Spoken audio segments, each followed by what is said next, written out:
Namaskar. Welcome to this session of Indian Knowledge System. I am Professor B. Rupini from School of Interdisciplinary and Transdisciplinary Studies. Welcome you for this session. Today we are going to discuss about chemistry in medical schools of ancient India.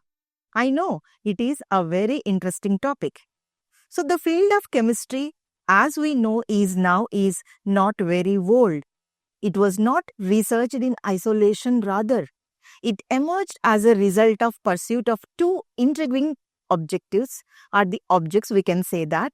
The first one is the philosopher's stone, that is Paras, which would turn all base metals like copper, iron into gold. And the second one is the elixir of life. That will definitely turn all the base metals and also that would bestow immortality. So many scientific phenomena were already known to the people of ancient India long before contemporary science.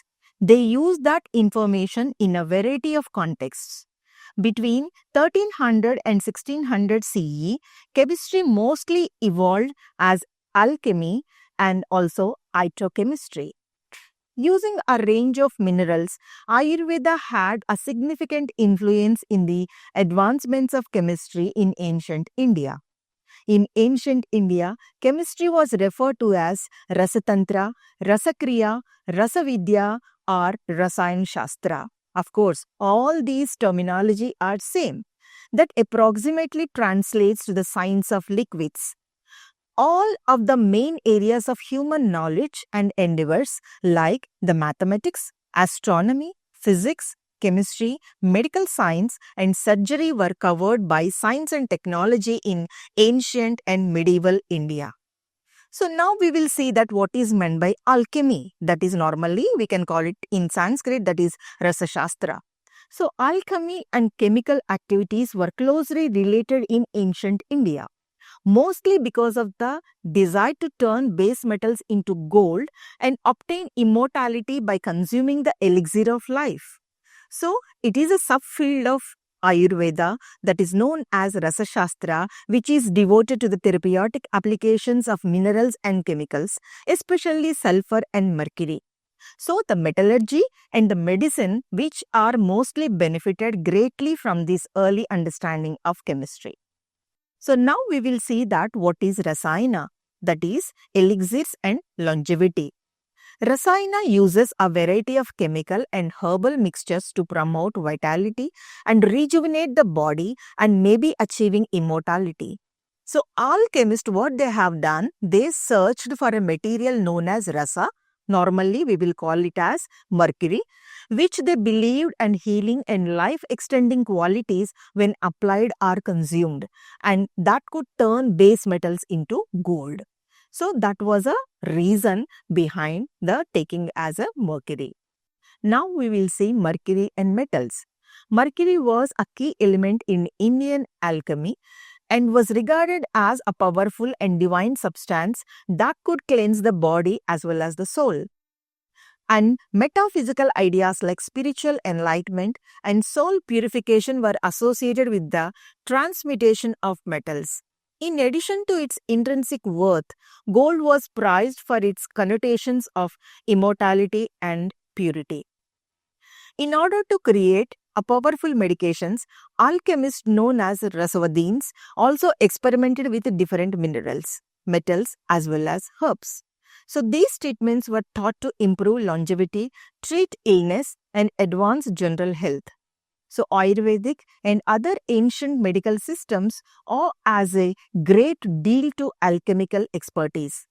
Acharya Nagarjuna is a renowned alchemist and also philosopher who is recognized for his contribution to Buddhist philosophy and alchemy. Next, we will move on to metallurgy.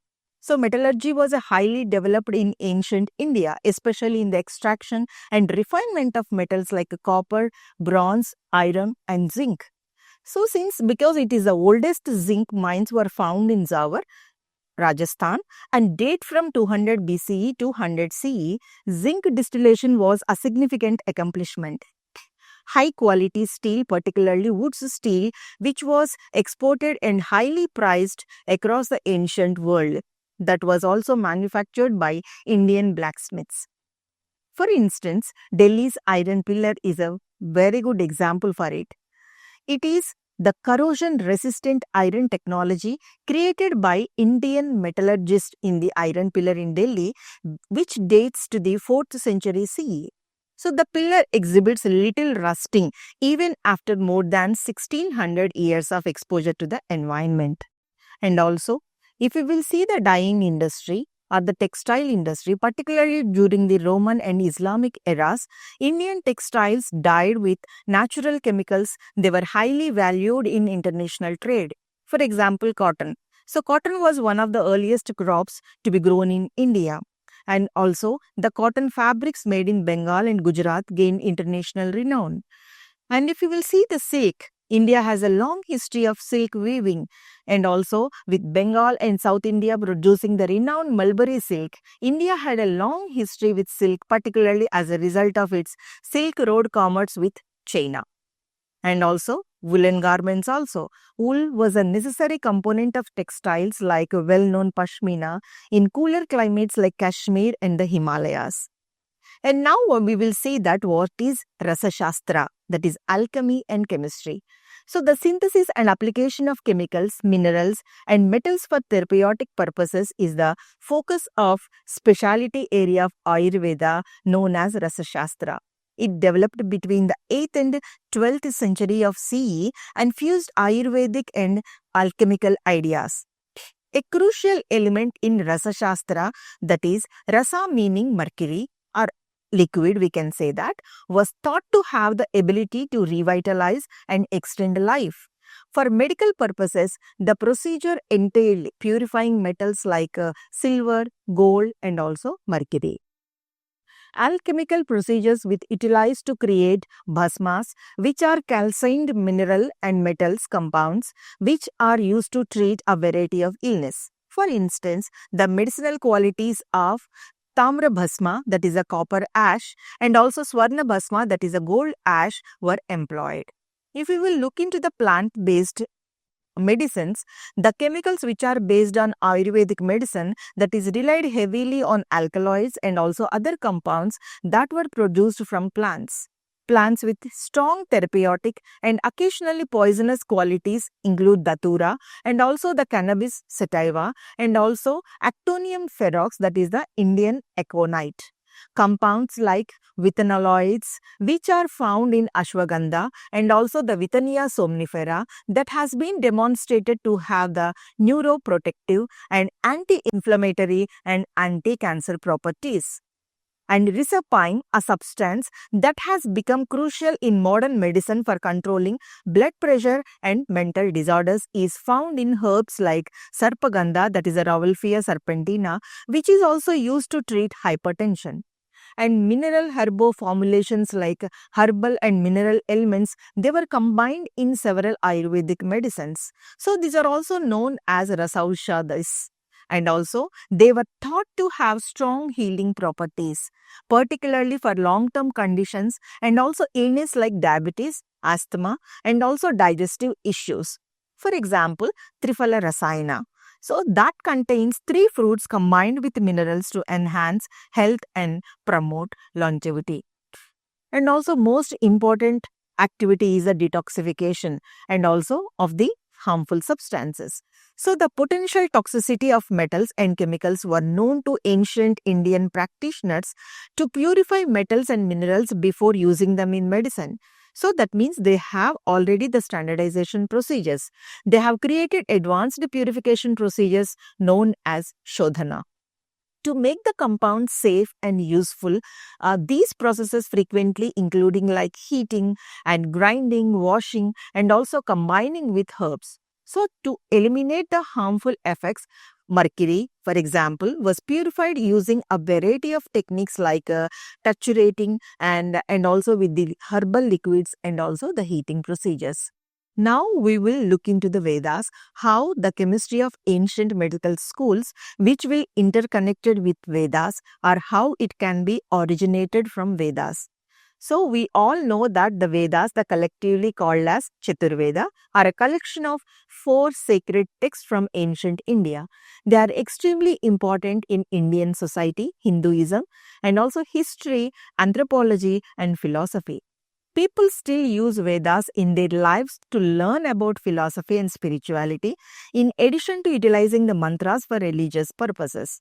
For example, that is the Rig Veda, that is normally we can call it as the knowledge of verses or the book of praises. And the second one is Yajurveda, that means knowledge of rituals. And the third one is Samveda, that is knowledge of songs. And the fourth one is Atharvaveda, that means knowledge of fire, but more aptly meaning that is knowledge of magic. So, in addition to being a complement to the Rig Veda, Ayurveda is regarded by certain schools of thought as a fifth Veda and also an Upaveda, that is the auxiliary Veda of the Atharva Veda. So, one of the 4 primary Vedas. The 4 renowned collection of knowledge, that is Vedas, known as Yajurveda, Rig Veda, Samveda, Atharvaveda, what we have taught. This is the foundation of Hindu medical system. Of the 4 Vedas, the Rig Veda is the most well-known and also contains a description of 1028 shlokas and 67 plants, and 293 and then 81 plants with the therapeutic values are described in the Atharva Veda and Yajurvedas respectively. So the knowledge acquired from these Vedas from foundation of the Ayurvedic practices. So now we will see that what would be the origin of medicine. So according to mythology, Brahma the creator was the first person to practice medicine, and Prajapati, who subsequently transmitted the custom to Ashwini Kumara and Indra. And also the Indra learned this information from Brahma. So Indra revealed surgery, that is a Shaya, to Divodasa, the Kasi ruler.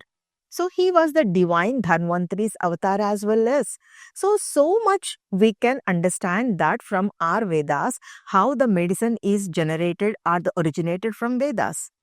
And also the Atreya was the primary recipient of Indra's revelation of internal medicine, that is a Kaya Chikitsa, which ultimately led to the traditional Charaka tradition of Ayurvedic general medicine.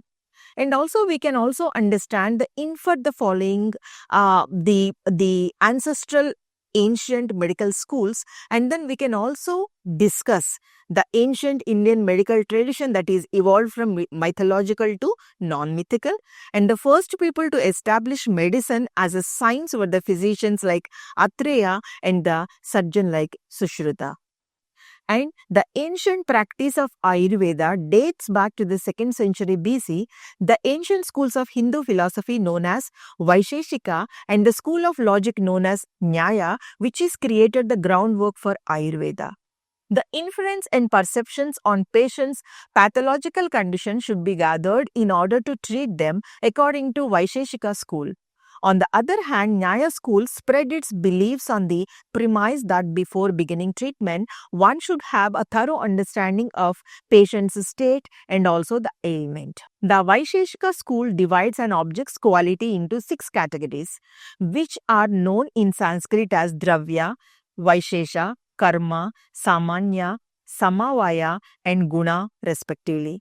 So substances particularly, that is the activity, generality, inherence, and also the quality.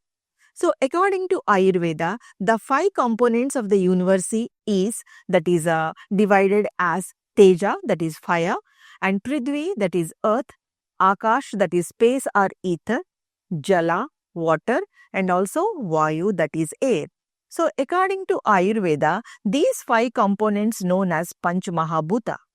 They were from the 3 fundamental parts of the human body in different combinations. Together, these 3 humors like Pitta, Kapha and Vata doshas are referred to as the 3 doshas, and also they regulate the body's fundamental physiological processes, and also each of these 3 doshas, and these are the most important, they have the 5 sub-doshas also. So according to Ayurveda, the human body is made up of Majja, that is a marrow, and also Mamsa, that is muscle, and semen, and also the Rakta, the blood, and also the Ashti, bones, Rasa, the tissue fluids, Meda, that is fat and connective tissue, and also all these are the depending upon the body, 3 malas, that is the waste products, which are the sweda, that is sweat, and also mutra, that is urine, and also that is a purisha, that is feces. So dryness intensify the effect of vata dosha, which maintains a cellular transport and also electrolyte balance and waste product disposal. So this is the basic understanding of Ayurvedic medicine. Ayurveda is also having the Ashtanga Ayurveda. That means there are 8 disciplines in that Ayurvedic practices. That is the Shalya and Shalakya, and also Kaumar Bhritya and Vajikarana, and also the Kaya Chikitsa and Bhut Vaidya, and also Agada Tantra, that is the toxicological studies. So the Rasayana Shastra, that consists of the phrases like Rasa as well as Shastra, that deals with the qualities, purifying techniques, and also various applications of Rasa, which is used to represent mercury or metals or minerals. There are 8 medications that is collectively called as Maharasa, and they are intended to enhance the Rasa, that is mercury. If you will see the slide, there are 8 components are there, that is the biotite mica, that is in English I am telling, and also there is a chemical formula is also, you can see that. So that is a name of that Maharasa and their English name, and there is a common name, and also chemical formula has been given for your understanding. So that is the tourmaline, pyrite, iron pyrite, and mineral pitch, and blue vitriol, bismuth, zinc, ore. Some other are also called as the Uparasas I have given over here. If we will see that Uparasas, that is a chemical name, that is a Ayurvedic name also we have given. Just I would like to read out that chemical name: sulfur and red oxide of iron and ferrous sulfate and potash alum and also orpiment and vrilgar and also collyrium and also the plant origin of the rhubarb. So these are the some of the other Uparasas I would like to give. And next one is the Sadharana Rasas. If you will see that there is an English name and also chemical formula I have given over here. So some of the important Sadharana Rasas are also there, which comprises the Ayurvedic medicine. And also we will move on to the metals, that is dhatu. So they are utilized in remedies by ancient chemists. They have taken and also they have stops and the aging process, hair loss, and also graying of hair. And also these 3 categories of dhatus are the Putiloha, that is a lead naga, and tin, that is Vanga, and Mishra Loha, and also Sudha Loha, and also pure metals like gold, silver, copper, that is and also all these are used in the Ayurvedic treatment, and also they are useful for the Ayurvedic treatment to treat the diseases like, that is a Netra Roga, that is for the eye conditions, and diabetes, Prameha, anemia, that is Pandu, and also cough, that is Kasa, and also containing that processed zinc in that Ayurvedic medications. And Upadhatus are also there. There are 7 medications like Upadhatus are there are pyrite and blue vitriol, mica, antimony, and orpiment and zinc, like that. So all these I would like to give you the knowledge of the minerals which are already existing before the allopathic medicine came into existence. And also last one, I would like to show that the gems as well as the precious stones, so that is the Ratna Varga, is also used to treat some of the ailments of the human beings. And now we will see that these methods for the processing of metals, minerals, which are described in the Indian alchemical literature, that is a purification, which we can call it in Sanskrit as Shodhana, that is a conversion to a fine non-toxic powder, creation of an intermediate mixtures at high temperature reactions, all these are already existing. So that means the crucibles, that is they are using to standardize these medications, that is the crucibles normally in Sanskrit musas, and also yantras, they are as other specialized tools that are used to purify metals and chemicals before utilizing it into as a medicine. So the various degrees of heat which is required to convert a metal or mineral into suitable bhasma to form into make a highly absorbable and also expressed by heating schedules, that is call it as a puta. So there is a typical heat which is produced and maintained using the cow dung cakes, are also important at point of making the Ayurvedic medicines. So the heating schedules and then what time intervals for that specific medication that affect the amount of consistency also is important. Once the herbal medications have been processed, metals or minerals which are stored in a combination of mud plates and also crucibles or in bottles, and which are placed in furnace, fuel or heating schedule to apply heat from the all directions. So that results into an appropriate chemical composition. So the transformation of certain metals and minerals into non-toxic forms, which are considerably aided by certain processing methods and also processing, and these minerals as well as metals become most absorbable, most effective when they are using as a therapeutically and best suited to the bodies. That means after 7 times of process with all these materials as well as metals, the metal leaves are cut into small pieces and made into ball with mercury, that is a parada. So this ball is then put into a closed container along with the sulfur, that is gandhaka. The closed container is put into the fire and the metal is burnt. So this process is done again and again with a repeated intervals for 14 times. So eventually the gathered metal ash, that is a bhasma, which is utilized as a component in the pharmaceuticals. So before mercury, that is hydrargyrum, and its chemical formula is Hg, that could be utilized to change the metals human body also, and it had to go through 18 processes what we have discussed. And also they were unable to worship or transform back into their previous form, of course. So because once it has completed and then changed its physical structure, it cannot revert it back. So this process turns into a fine powder, that is a bhasma, we can say that. It improves its qualities, increases its effectiveness, and also makes it more likely to move swiftly throughout the body. That means proper absorption will be taken place. And also consuming impure gold, that is also one of the important factors over here. It will give a negative effects. So like lowering the immunity and also increasing disease, and also sometimes it may causes death also. So that's why purified metals only we have to take, and also they will be used in the preparation of the medication. So purified gold, which is helpful in the conditions like diabetes and also the bleeding and psychosis and also epilepsy, pain, fever. There are so many diseases which can be cured by the purified gold. So therefore the appropriate knowledge regarding the purification techniques, purification procedures, and also dose fixing and vehicle selection are also important. And one of the advanced medication is also for the cancer. So there is an international agency for research on cancer that estimates that more than 6.7 million people died from cancer worldwide in 2002, and the 10.9 million new cases were diagnosed. And also, if current trends continues, an estimated 15 million new cases would be identified each year by 2026. So one of the main traditional medical systems in India, Ayurveda, has yielded a numerous helpful leads for the creation of drugs to treat this chronic illness. And also 90 of 120 prescriptions of medications used to treat cancer today are plant-based. So if we will see that folklore, that claim led to the discovery of about 70% of them, including Taxol.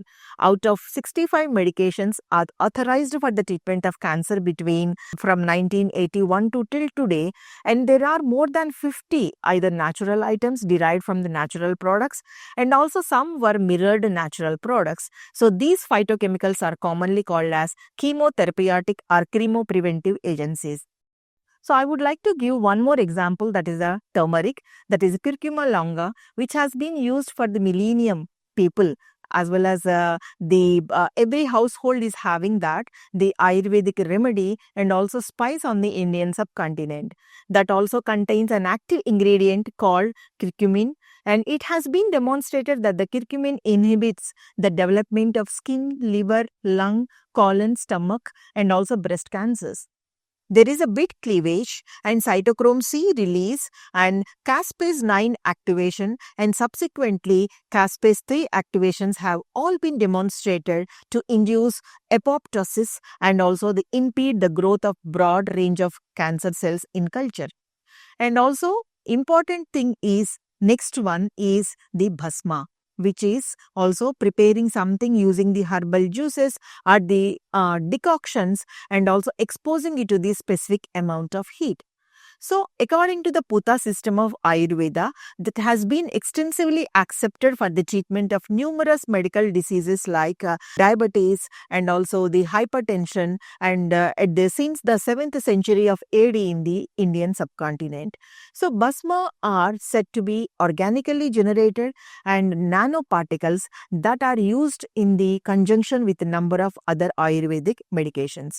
So, there are metal-based bhasmas are there and mineral-based bhasmas and herbal-based bhasmas. So, typically these bhasmas are administered as animal derivatives like horns, shells, feathers, and also metallic and non-metallic materials. So, a bhasma, that is also normally call it as ash, that is made by burning. So, after the beginning of materials goes through a complex purification process called Shodhana, it moves on to the reaction phase. So, where the additional minerals and herbal extracts are added.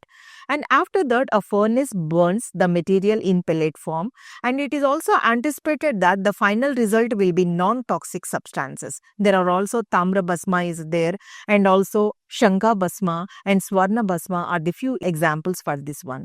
And also there is, I would like to give one example. If you will look into the slide, that is a external shell of the marine mollusca. So, that is also known as Varatica. It takes place along the sea coast. It is a popular name is the Cypre monti. It is a calcium carbonate, chemically we can call it as. For the purification procedure, it is the kashaya, that is a decoction, was made, and the juice of fresh aloe vera was gathered and utilized to make, that is a kakrikas, or the pellets normally we can call it as, which were then used in the Varatica incineration procedures. And if you will see the other one is also there, which is the addition of the aloe vera juice for grinding during the incineration, and finally you will see that the powder, that is a bhasma, which is light in color, and also is exhibit the more of the organoleptic properties, which is having the and also the iron and 1.48 ppm of zinc, and the nanometals are also having.